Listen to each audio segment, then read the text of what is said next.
friends and family, and I really do consider you that way. It is great to see this many people turn out today. I want to begin with a familiar phrase.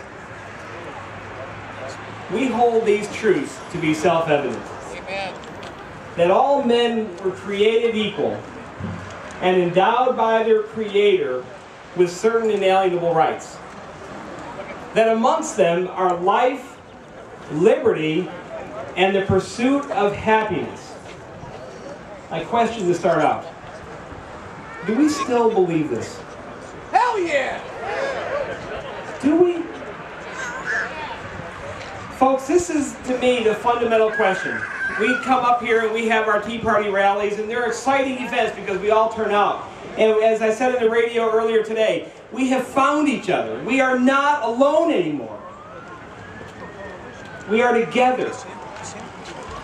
But yet we have these rallies and I hear over and over again, what do we do? What do we do? How do we fix this mess? You've identified the mess clearly.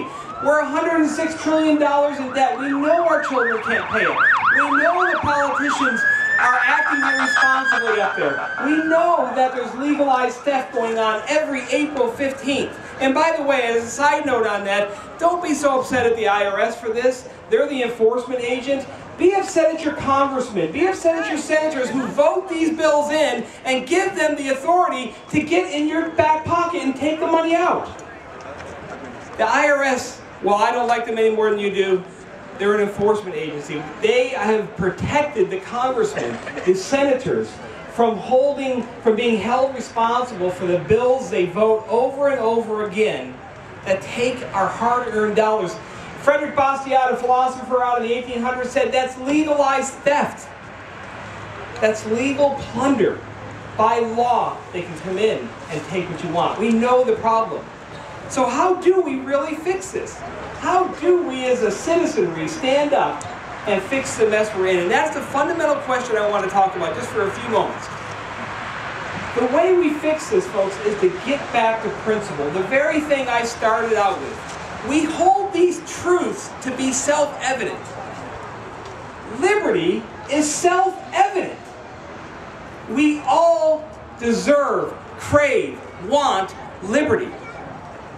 Life is self-evident. It's a principle we yearn for. In the pursuit of happiness, these are self-evident truths. This is how we begin to get back to the principles that started this great country, is to remember those truths. Don't get caught up in the policy of the moment. Don't get caught up in the political brand of the moment. Don't get caught up in the rah-rahness of the moment. I'm going to tell you what you're going to see the next few months. You're going to see politician after politician bring out one of these.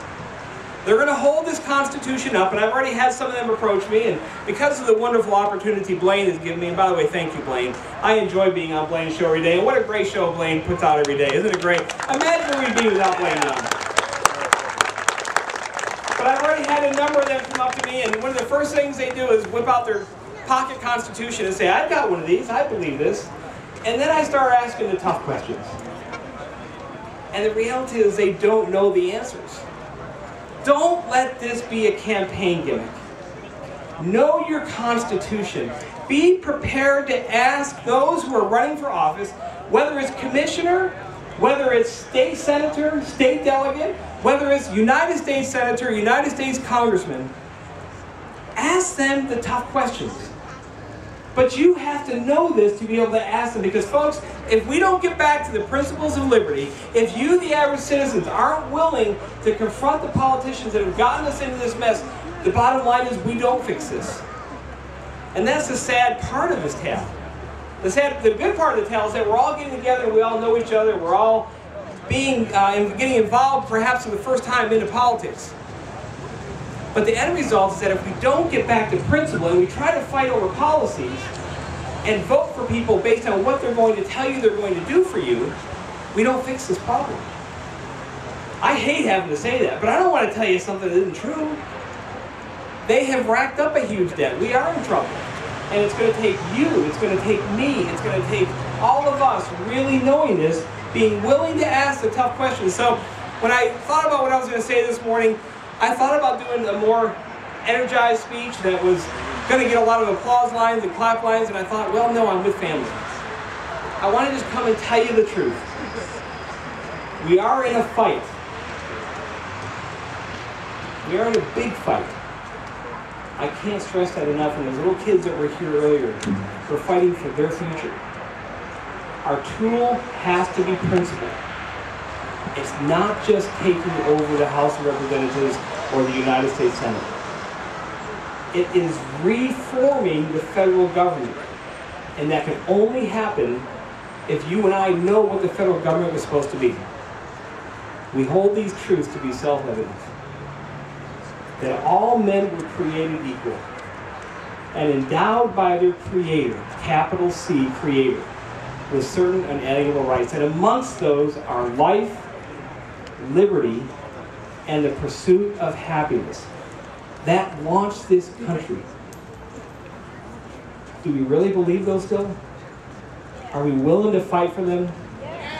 Are they self-evident truths to you? God bless you. Be prepared. Pray. Ask God to give you wisdom. And I know it's an unpopular phrase nowadays. Ask God to give you wisdom how to navigate the future. We are in tough times. Let's do like the founders did. Let's look to our Creator and natural law to understand how to fix the mess we're in. Thank you all very much for coming out. It is a joy to see you all here.